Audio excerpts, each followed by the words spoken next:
Hey everybody, thank you for hopping over to my YouTube to check out Mr. Woot's Assassin gear. If you've got any more questions after this video, feel free to reach out, either direct message in chat, or you can go ahead and hit me up in the comment section. Just gonna I'll go over my Trap Assassin and what it is I do. I've got a Wake of Fire Trap Assassin. We've got a Plague Claw in one of our hands. It was a Chain Lightning Sentry Wake of Fire base. It gets 2 to all skills, and the Cleansing Aura brings a lot of utility to the way I like to play. We've got a helmet here with 2 runes in it. It's really a nice helmet. We got really early in the season. Can't really do much better than this. Has a lot of the stats we're looking for. Short of just rolling another base stat on there, or +1 skills. This is probably the last helmet we'll have on the 99 grind.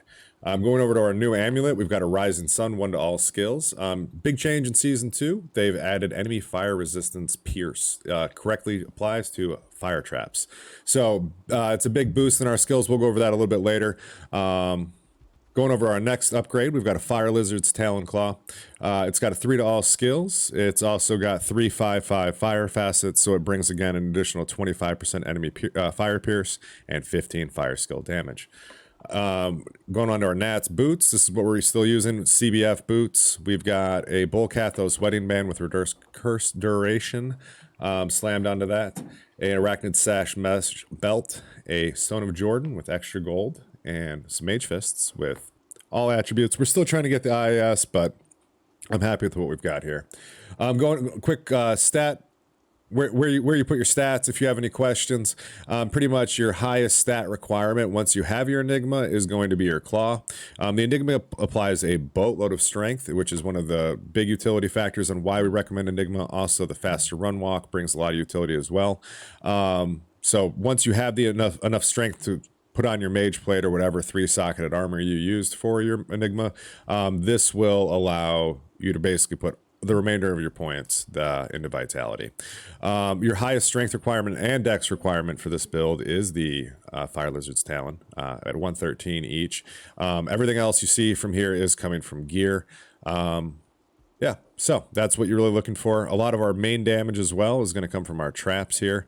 Highly recommend you run some life traps. Also, if you can get your hands on them, I have yet to been able to faster hit recovery trap are almost mandatory. You'll see in some maps, especially that roll negative hit recovery, your character will get completely locked up and it's a pain in the butt. Going over to my torch, it's a 59 vitality, 10 res torch. We're still looking to improve this. We'll see what hits the rest of the season. And we've got a Nihilist Small Charm. Big shout out to my boy Lucky. Thank you, my friend. Hooking me up with a 10% experience. I don't really care about the rest of the other stats. It was just primarily about the 10% XP. Small charms, you're looking for life with resistance, really to keep your res. This is in hell right now. This is with Fade.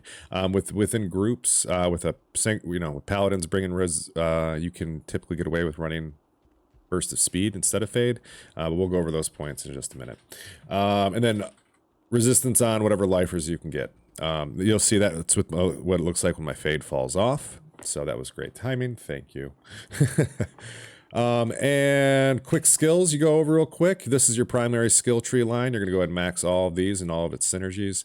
You can play around with the remainder of your points. I have so far chosen Shadow Master. You can go with back to your traps, and you could dump, instead of Shadow Master, you could go into charged Lightning Sentry just to have a mixed bag of fire and lightning damage. The main thing that makes this build work is the Mercenary, though. Does have the Infinity for solo play, breaks most fire res immunes. The ones that it doesn't, not a big deal. We just don't run those maps. And we've got Vamp Gaze that kind of sucks.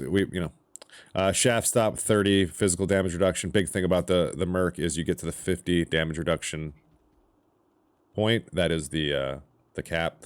And so once you're at that point, you can start looking at more attack speed, more damage, which is why we've got these here. All right, and then that should cover everything there. And then just a quick stat breakdown so you can kind of see everything. Big important thing here you're going to see, Elemental Pierce. This is new to Season 2. This is 32% more fire damage past their resistances. I can't really explain to you how well resistance breakdown works, but we'll go over that at a different time in a different video. And then the Elemental Mastery is the 15% extra damage that I pull off from my 5/5 fire facets. We do look at maybe adding one more Fire Lizard's Claw to switch it up to Get a +1 skill, 2 socket, but we'll see. We'll play with that. We also might bring in a Gurk's shield as a different option for an offhand. All right, guys, that's it. Thank you for checking out my video, and I hope that answered all your questions. Woot out.